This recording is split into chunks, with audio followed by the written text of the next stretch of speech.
el tema salud y sobre todo salud en general con dos capítulos particulares. Uno es Garrahan y otro es discapacidad.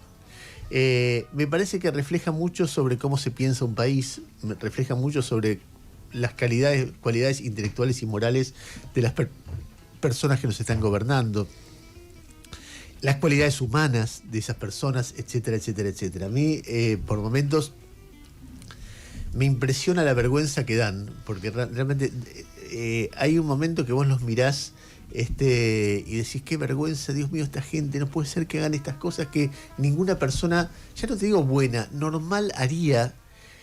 Y por otra parte, decís, no, me corro de eso y veamos qué es lo central, que también lo central es muy importante acá. A ver, vamos por orden. El jueves por la tarde, Manuel Adorni hizo una conferencia de prensa donde empezó a dar datos sobre lo que pasaba en el Garrahan. Acordate, es el hospital de niños ejemplo en el país, atiende al 40% de los chicos con enfermedades oncológicas. Es tan bueno que parte de su presupuesto se integra con fondos que provienen de las obras sociales de empresas de medicina prepaga, donde nos atendemos lo que mejor estamos en la sociedad, pero como esas empresas de medicina prepaga no pueden atender a los chicos graves tan bien como el Garrahan, los derivan y les pagan por el servicio. Y de ahí sale parte del presupuesto del Garrahan. Cualquiera que conoce, que haya estado ahí, sabe la dedicación de los médicos, enfermeros, radiólogos, camilleros, gente que limpia para atender a los chicos y los chicos, qué sé yo, desde neonatología hasta terapia intensiva. Imagínense el drama que es el momento que un chico entra en terapia, un nenito entra en terapia intensiva. Bueno, ahí hay gente laburando. Parte importante de ese hospital se atiende o del personal se integra con residentes. ¿Qué son residentes? Residentes son médicos recién recibidos que cuando dan un examen es donde tenés que tener casi la máxima nota, porque si no, no entras al Garrahan. O sea, los médicos que eligen pediatría quieren entrar al Garrahan porque es donde está el mejor nivel de formación.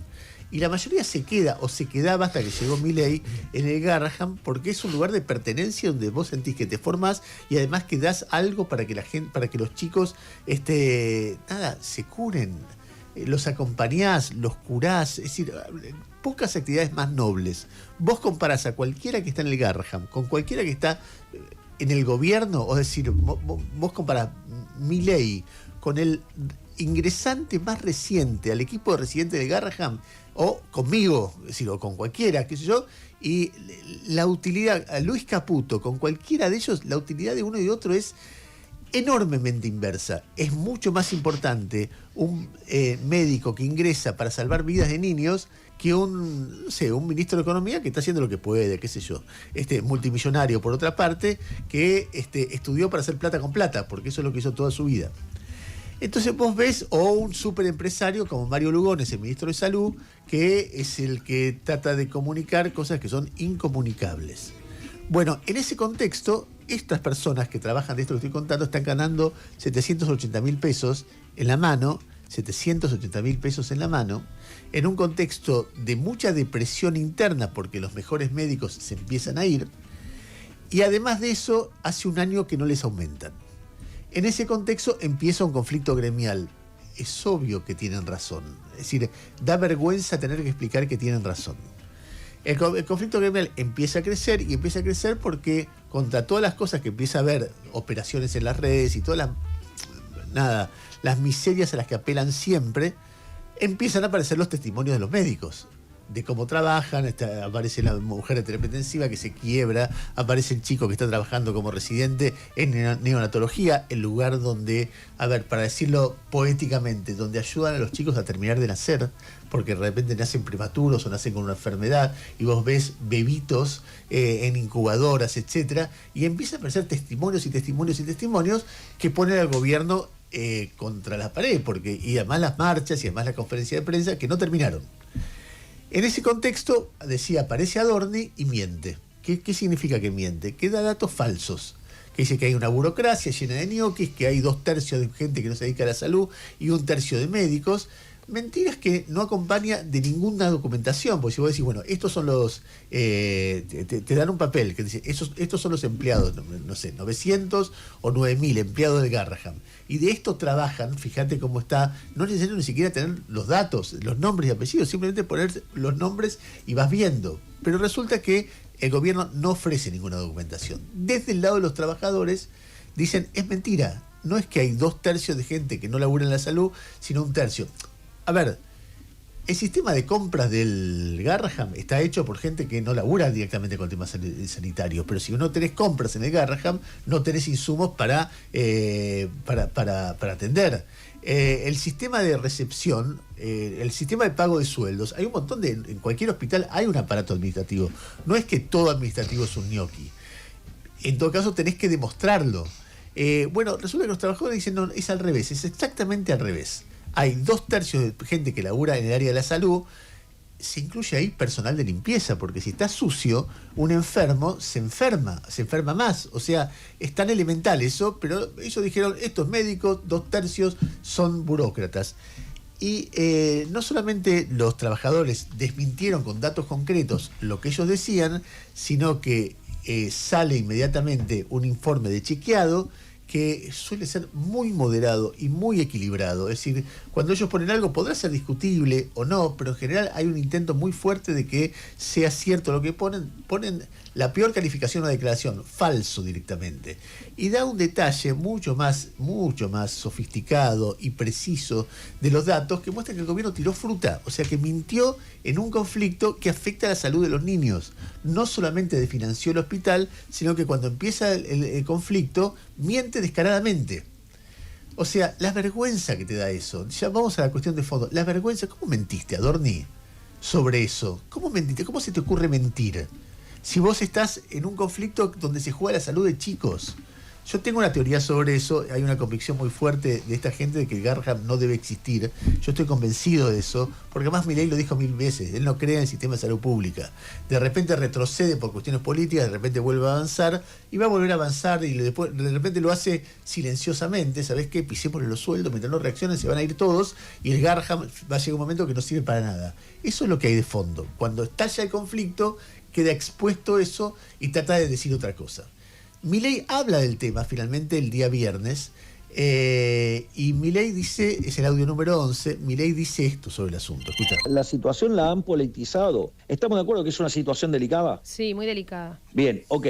Estamos de acuerdo también que los recursos son escasos. Sí. A pesar de que se le ha girado una cantidad récord de recursos, ¿usted está de acuerdo con que haya ñoquis que le filtre los recursos a gente que no trabaja, empleados administrativos dibujados por el kirchnerismo, y digo que eso es lo que le quitan los recursos al hospital? Claro, supimos que había más administrativos que médicos. Que han generado los psicópatas de los kirchneristas. Es decir, inventan curros en torno a lugares sensibles. Entonces, cuando usted va y desactiva el curro, a usted lo acusan de insensible. A ver, curros, psicópatas, kirchneristas, burócratas, ñoquis, todo eso en un párrafo. Con la periodista diciendo, sí, nos enteramos que había mucho... ¿Cómo te enteraste? ¿Escuchaste a Adorni? ¿Chequeaste? Porque siempre está al lado del periodista que refrenda lo que dice el presidente o el ministro sin abrir la más mínima duda. Bueno, todo falso. Porque además, en cada uno, desde que asumió el gobierno, cada vez que quiere hacer un ajuste sobre un lugar, hay lugares de repente que merecen ajuste, utiliza el argumento corrupción. Por ejemplo, desactivaron el Instituto Nacional de Lucha contra el Cáncer. ¿Qué dijeron? Hay corrupción. Ni una prueba. Pero no es que ni una prueba. No denuncian ante la justicia la corrupción que dicen que encuentran. No es que no logran. A veces la mayoría de las veces cuando van a la justicia no logran probar nada. Pero muchas veces ni siquiera van, es para los medios, para la gilada, para los periodistas que forman parte de la troupe, que digan, sí hay corrupción, porque en el INTA hay 40.000 autos, pero no es así, es mentira. Pero claro, es mentira, salvo que haya un conflicto fuerte, queda como disipado. Vamos a poner un poquito, porque todo esto tiene noticias del fin de semana, pero para poner un poquito en su lugar lo que estamos discutiendo, quiero que escuchen el testimonio de Magalí. Magalí es una médica que hoy Jairo lo pasó y viene bien para una médica que trata con chicos con enfermedades oncológicas y viene bien para escucharla, para entender de qué estamos discutiendo. Escuchen. Yo tengo pacientes de 2 años, 1 año y medio. Estamos hablando de chicos de 2 años con cáncer, ¿no? Sí. O sea, recibiendo quimioterapia con la complejidad que implica, y pacientes que aparte tienen algunos obra social, otros no las tienen, algunos pacientes requieren su atención, una cantidad de especialistas que intervengan en su atención que es muy amplia. Mira, yo te quería contar, por ejemplo, para que te des una idea, Sí. un paciente oncológico con una patología crónica compleja como esta de las que estamos hablando, arranca su mañana con un médico, digamos, con un técnico del laboratorio que viene a hacerle una extracción de sangre. Eso va al laboratorio, requiere procesamiento y muestras que muchas veces se hacen solo en nuestro hospital. Lo ve una enfermera, esa enfermera lo asiste, controla los signos vitales, le pasa la medicación, la patrulla oncológica viene y le pasa la medicación oncológica. Hay una licenciada de alimentación que prepara la dieta específica para ese paciente, le pregunta lo que necesita. El farmacéutico chequea las indicaciones médicas que nosotros hacemos, tenemos indicaciones médicas electrónicas, necesitamos de sistemas que trabajen para que esas indicaciones funcionen correctamente. Lo ven muchas veces en interconsultas 4 o 5 especialistas, el cardiólogo, el oncólogo, la médica nutróloga, por ahí necesita ser evaluado por el oftalmólogo, hacerse una tomografía, necesita de imágenes. Los procedimientos muchas veces de imágenes en los pacientes necesitan que estos pacientes tengan un anestesista que los pueda sedar porque no se quedan despiertos. El camillero que los sube y los baja, y si no tenemos el camillero, es un médico el que lo tiene que acompañar. Discutimos estos pacientes entre todos. Está la infectóloga de la sala, que es especialista en inmunosuprimidos y que atiende situaciones particulares de estos pacientes tan complejas. El servicio de cuidados paliativos que los ayuda para el dolor. Servicio de cuidados, todo lo que estás escuchando es el laburo de equipos formados durante años, primero en las universidades, después en un hospital, para tratar de transformar una organización en una organización ejemplar de las organizaciones ejemplares que tiene la Argentina. Por supuesto, como toda organización, puede tener bolsones de ineficiencia, puede tener bolsones de pequeñas corruptelas o corrupción. Yo no tengo idea de eso. Depende de un gobierno que ya está hace 1 año y medio, detectarlos y mantener el sueldo alto de los que cobran para que lo central de esa historia no se pierda. Entonces son 2 cosas distintas. Vos podés trabajar limpiando la corrupción, si es que hubiera, o limpiando la vagancia, si es que hubiera, y al mismo tiempo preservando la parte sana. Pero resulta que los que salen a protestar son residentes y médicos que sí laburan. Entonces, ¿por qué no cuidaste eso en este 1 año y medio? Como el tema va creciendo y el gobierno se ve cuando Milei dice me acusan de insensible, que algo registra que le está pegando, que no puede argumentar, el fin de semana saca un comunicado sin hablar con los residentes, sin hablar, donde decide aumentar un montón de plata. O decir, poner a los residentes del Garrahan al nivel de los residentes de los hospitales de la Ciudad de Buenos Aires, que cobran 1.300.000 pesos en la mano a partir del 1 de julio. No es una fortuna 1.300.000, pero es un aumento muy importante respecto de los 800.000 anteriores. Si se hubiera hecho esto antes, no hubiera habido conflicto. O sea, había un tema a resolver, que estaba la plata, porque si no estaba la plata, ¿por qué la dan ahora? Ahora sí estaba, ¿por qué no la dieron antes? Preguntas elementales. En el medio, un comunicado donde habla también de burócratas, de cargos innecesarios, de estructuras paralelas, que no es lo que se estaba discutiendo. Pero el comienzo del comunicado, además de todas las barbaridades que dicen que no aportan un número, un dato de vagancia, de corrupción, nada, simplemente algo que alguien dice, arranca diciendo: el Hospital Garrahan avanza en un proceso de transformación profunda, siguiendo la visión del presidente Javier Milei, que ha expuesto cómo los recursos del Estado fueron dilapidados durante años por una casta de militantes y privilegiados. Este hospital de referencia en pediatría continúa una etapa de orden, eficiencia y reconocimiento al mérito. Yo creo que en Cuba no hacen un comunicado más soviético que este. ¿Por qué no ponen, siguiendo la visión de nuestro líder supremo, el hombre que lo sabe todo, Javier Milei? Es decir, ¿qué es esta chupada de medias en medio de un conflicto gremial? Yo sé lo que es una chupada de medias, porque no pueden vivir sin chuparle las medias, porque Milei está mirando todo eso. Entonces, para ganar espacio en esa escala de jerarquía, vos tenés que decir, siguiendo la visión del presidente Javier Milei, que es un hombre omnisciente, sabe de todo y todo lo que hace está bien.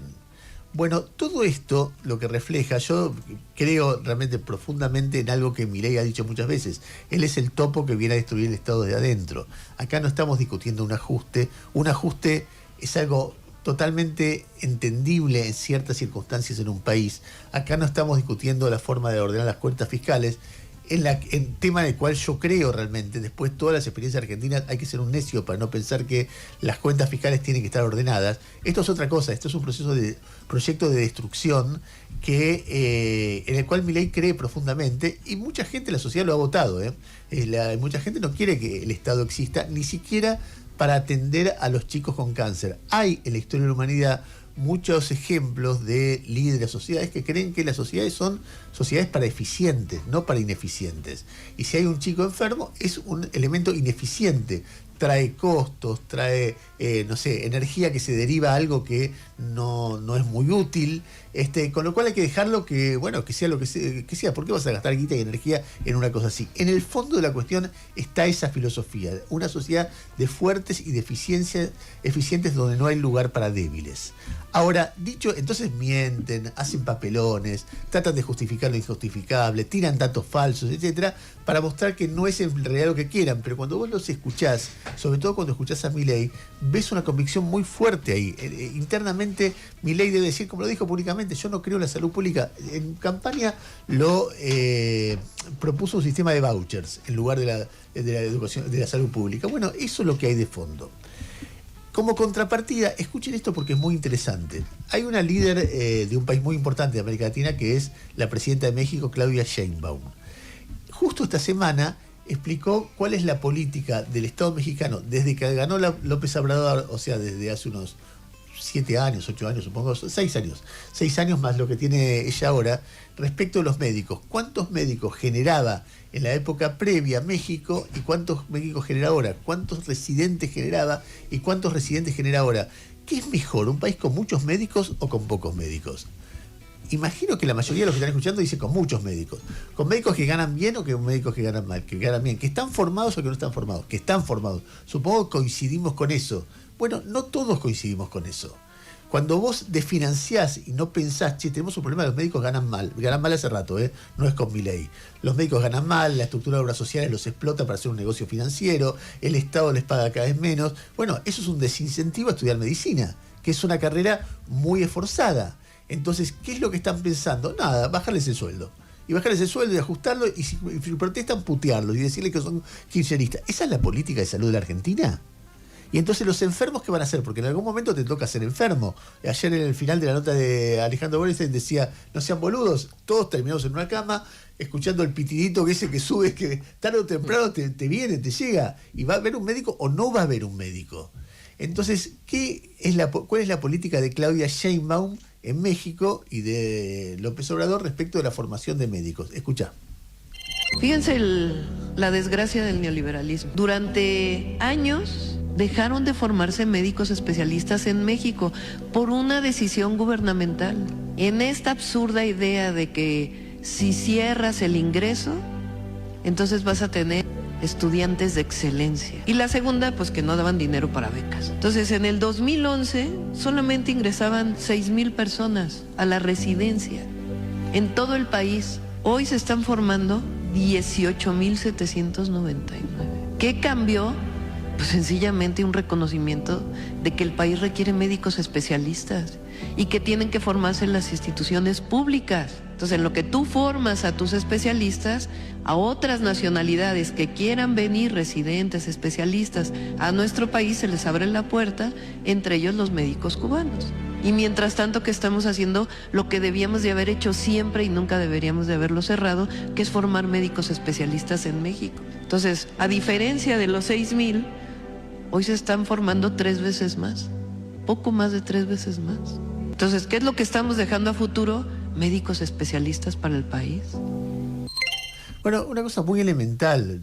Yo no estoy diciendo que Sheinbaum sea una genia, ni lo contrario. Digo, es una presidenta que está diciendo una cosmovisión de cómo se arma un país que tiene que ver con que queremos médicos porque todos tenemos problemas de salud y los médicos tienen que atender a la gente y tenemos que tener seguridad de que no hay falta de pediatras, que no hay falta de anestesiólogos, que no hay falta de camilleros, que no hay falta de radiólogos, que no hay falta de... porque la salud y la vida y la muerte nuestra y de nuestros hijos depende de eso.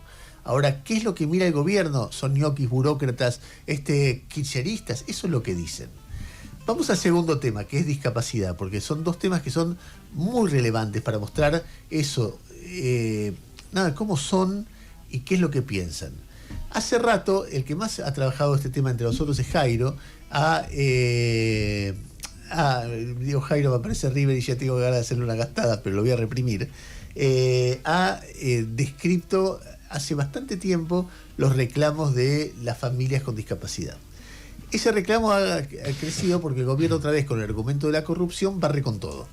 Entonces hay un montón de chicos que dejan de tener sus fisioterapeutas, sus psicoterapeutas, sus transportes baratos, sus reuniones con amiguitos que son como ellos y entonces tienen una posibilidad de sociabilidad mucho mejor. Todo eso se empieza a debilitar y a resquebrajar. ¿Por qué? Porque hay una crisis de financiamiento que tal vez se apoye en curros que hay en el sistema, de nuevo, pero son dos cosas paralelas. Una cosa es como vos limpias eso, ya estuviste 1 año y medio, y tal vez que vos limpies eso, si sos eficiente, te deja guita, como dicen ellos, despejada para fortalecer lo otro. Pero no, lo primero no se entiende nada que están haciendo, lo segundo sí, desfinancian. En ese contexto aparece un debate que es realmente impresionante lo que refleja ese debate de la gente que nos gobierna, que es que Jan Mouchi y su mamá, Marlene, denuncian hace bastante tiempo, no ahora, o cuentan que tuvieron una reunión con el referente máximo del director nacional de discapacidad, Diego Spanuolo, y en esa reunión Spanuolo les dijo que no entiende por qué los discapacitados no tienen que pagar peaje y él sí, y que si nace un chico discapacitado el tema es de la familia y no del Estado.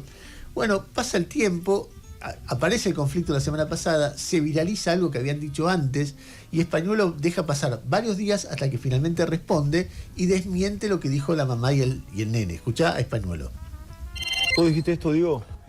No, yo no dije eso. Vos estuviste reunido con esta familia. Esta reunión existió, fue en marzo del año pasado. La señora Vanessa Noble Herrera estuvo presente en toda la reunión. Al término de la reunión nos tomamos esa foto, la subieron con un posteo donde daban cuenta de una reunión amena, linda, donde se habían tocado temas que le interesaban a ellos y se hablaba de coincidencias y en ningún momento se... ¿Pero vos le dijiste eso? No, de ninguna manera, que no existe el contexto en el que yo podía haber dicho una cosa así. Hay otro audio de Spanuolo que me interesa darlo porque me interesa que sus argumentos queden bien expuestos. Escúchalo. Yo quiero sacar al chiquito del medio para no exponerlo y responderle a la madre sobre todo. Me resulta muy difícil hacerlo porque es de una supuesta posición de poder responder a una posición más vulnerable. Pero tengo que hacerlo porque hay otras personas que dicen, che, este es el tipo que se ocupa de nuestros temas. Yo veo esto. No te conozco y digo, sos un insensible, Spanuolo. Exactamente. Así nomás, te lo digo. Pero bueno, ayer cuando explota todo este tema, me llama Vanessa Noble Herrera, me dice, te pido 1000 disculpas, no entiendo por qué está haciendo esto. Y respondió en un tuit negando que haya pasado esto. Paulino Rodríguez, también en La Nación Más, lo entrevista a Ian y a su mamá. Y Ian, en un momento que trata de explicar, se descompensa y pasa esto. Escuchá. Tampoco es que nosotros coscamos en nuestra intención ofender a Spanuolo. Si nosotros, realmente ves lo que estamos diciendo, nada más contamos una anécdota. Que él, una vez estábamos ahí hablando en el programa. No, en el programa. No, perdón, dije programa de error porque estoy muy nervioso ahora. Tranquilo. Es que queríamos ir con el objetivo de hablar sobre este tema de las pensiones, de toda la crisis que desde hacía rato que hay en discapacidad. Solamente que recién ahora, como empezó a colapsarse todo el sistema, empezó a ocurrir y cuestión que yo me sentí bastante negado. Tranquilo, pa. Tranquilo. No puedo hacer esta nota. Bueno, no puedo hacer esta nota. Bueno, tranquilo. No puedo hacer esta nota. Tranquilo, toma un poquito de agua. Tranquilo, yo sigo. Ian. Yo me quedo acá con vos, yo sigo hablando. Mamá se queda con vos. Me dijiste que no tenía que llorar, pero no puedo. Bueno, no está bien. Bueno, eso que pasa... inmediatamente se viraliza y no va que desde las huestes libertarias, empezando por el propio Milei, empiezan a hostigar al nene. Es decir, Milei sube, lo estoy viendo en este momento, a su cuenta de Instagram, una imagen donde está Marlene y Ian con Paulino Rodríguez, él pone con Pautino, Ian con Cristina Fernández de Kirchner y Ian con Sergio Massa. Y entonces retuitea a gente que dice textualmente: Pautino llevó a un nene con autismo para que opere contra Milei. Resulta que el nene, Ian Moche, viene de una familia ultra kirchnerista y ya lo habían utilizado con Massa y Cristina Kirchner. Milei escribe sobre eso: Pautino siempre del lado del mal.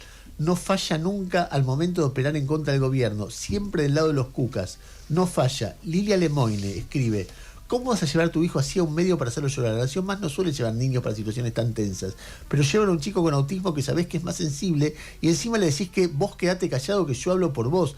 Perdón, qué turbio. Traductor te ama, otro de los militantes de este sector político, dice: soy yo o los labios de la madre se mueven de la misma forma mientras Ian habla y cuenta lo ocurrido. Decime que es mi imaginación o capaz eran nervios. Escribe capaz con S y sin acento. O sea, nada. Detalle al margen. Cuestión es que habla Marlene sobre esto. O sea, se la agarran con un niño autista. O sea, salen a discutir. El niño autista es de una familia ultrakirchnerista. O sea, ¿qué onda? ¿Qué parte no se dan cuenta que eso no corresponde? En todo caso, educadamente, Españuelo da su versión y punto. Y además registra, bien ahí Españuelo, registra y dice: bueno, no quiero responder, no tengo otro remedio porque está afectando mi autoridad o mi imagen como directivo, pero entiendo que hay una diferencia de poder que manifiesta por lo menos cierta incomodidad. Acá no, van pero con todo encima del pibe. La mamá responde y explica esto, escuchá. A mí me parece que estas cosas no pueden pasar. Lo acabamos de ver con mi marido. Ian todavía no sabe porque es domingo y está recuperando cucharas de lo que pasó el día viernes. Y bueno, yo creo que están asustados. O sea, si un niño de 12 años te asusta, que todo tu aparato político se ponga a poner que Ian estuvo con Cristina, con Massa y con Paulino. Ian estuvo con Eduardo Feynman, Ian estuvo con Horacio Larreta, Ian estuvo con María Eugenia Vidal. Nosotros trabajamos muy fuertemente con el PRO. No tenemos bandera política. O sea, la discapacidad, la salud mental y el autismo no tienen bandera política. Escuchá un poquito más, porque los argumentos son muy contundentes. Escuchá. En esa entrevista que tuvimos con Spagnolo, Ian le grabó un video a Milei pidiéndole que quería conocerlo. También Juan Grabois, cuando nos reunimos con él, le mandó un videíto de Ian pidiéndole que lo quería conocer. Me parece muy bajo. Bueno, ahí está, ella quería conocer a Milei, no era kirchnerista, si lo hubiera sido no habría ningún problema, tampoco ser kirchnerista está prohibido por el Código Penal. A ver, hay una cosa muy elemental donde entonces, ¿sabes qué? Nos está afectando este nene llorando en cámara, matémoslo, reventémoslo, digámosle kirchnerista, expongámoslo a un chico con autismo. O sea, ¿cuál es el límite de esta gente cuando lo que está de fondo es, así como en el Garrahan, la atención a los niños enfermos de enfermedades graves? Acá está la atención a los niños discapacitados. O sea, ¿dónde está el corazón de esta gente? Es decir, hay una cosa que es evidente, lo que siempre dicen, no los abrazaron de chiquitos. Vos ves todo esto y ves un nivel de... ves, a ver, una mirada del país. Es un país que en su mirada no hay lugar para débiles. Si vos desfinanciás, si vos decís, bueno, tengo la organización del tema de discapacitados percudida por hechos de corrupción, por negociados, y tengo que cuidar a los capacitados, trabajás en las dos áreas al mismo tiempo. Desarticulás y denunciás la corrupción y protegés los ingresos de los discapacitados, de las familias con miembros con discapacidad. Si lo único que haces es denunciar para justificar que no le das plata, lo que estás haciendo es abandonarlos. Si vos tenés el Garrahan y hay procesos de ñoquis y de corrupción, y al mismo tiempo algo que tenés que proteger, que es el trabajo de los médicos y de las médicas y de todos los que atienden la salud de los chicos, vos tenés dos trabajos al mismo tiempo. 1 año y medio ya tuviste, ¿no? Denunciar la corrupción, desarticularla, etcétera, es un trabajo, y otro es cuidar lo que tenés que cuidar. Si lo único que haces es argumentar hechos de corrupción que no podés demostrar para justificar que no pones plata donde tenés que ponerla, lo que estás haciendo es destruyendo, no limpiando, ordenando, según la visión del presidente Milei y todas esas cosas que dicen. A ver, a mí me parece que nosotros arrancamos esta semana otra vez con estos dos temas de debate. El gobierno dio un aumento a los residentes, pero no a los médicos, y no al resto del personal del Garrahan, que también merece aumento. El gobierno, si fuera normal, debería tener una mirada como más abarcativa, porque lo que está pasando en los hospitales y en las obras sociales con los médicos es un desincentivo muy fuerte para que haya médicos en el futuro en la Argentina. Y entonces, si te preocupa la población del mundo, como dice últimamente Milei, deja de mirar la interrupción legal del embarazo y empezá a mirar cómo vos cuidás a los nenes y cómo el Estado cuida a la salud de los nenes, de los mayores, de todos, porque si no cuida la salud, la población del mundo va a disminuir mucho más rápido que por los motivos que vos estás atribuyendo. Pero más allá de toda esta discusión, me parece que además hay debates como muy profundos detrás de esto, respecto de qué queremos como país, etcétera. Acá no estamos hablando, insisto, de un intento de equilibrio fiscal. Estamos hablando de un proceso de destrucción deliberado que se simboliza en el símbolo máximo de este gobierno, que es la motosierra. Pasa por donde sea, no importa qué hay en el medio. Y vamos a tener, creo que hay una marcha de velas, creo que mañana, ¿no? Mañana. Jairo, de los trabajadores de Garrahan, va a haber marchas también de discapacitados. Vamos a tocar este tema realmente con mucha profundidad. Y en el medio de esto hay algunas otras cosas que vamos a ir contándoles con el correr de la mañana de noticias. Hay un viaje muy relevante de Agustín Laje a Hungría que muestra algunas cuestiones políticas que son importantes. Hay una historia que publica el New York Times sobre Elon Musk drogándose, pero pasado de ketamina, un hombre uno de los más poderosos del mundo, con testimonios muy concretos. Y nada, es una nota que vos decís, ¿cómo puede ser que este tipo sea el más poderoso del mundo, uno de los más poderosos del mundo? Y es de novela realmente. Hay en este momento una protesta muy fuerte en La Salada. Ustedes saben que detuvieron al... Está cortado el puente La Noria, que es uno de los ingresos más importantes a la capital desde el sur. Está la policía, ahí está totalmente... Es como la noticia fuerte de calle de este momento. ¿Y qué más? Y bueno, un montón de cosas más que le vamos a ir contando. Mientras, a las 8:43 minutos, Yami Segovia te cuenta la temperatura y te regala la primera canción de la mañana. Tenemos 9 grados, 2 de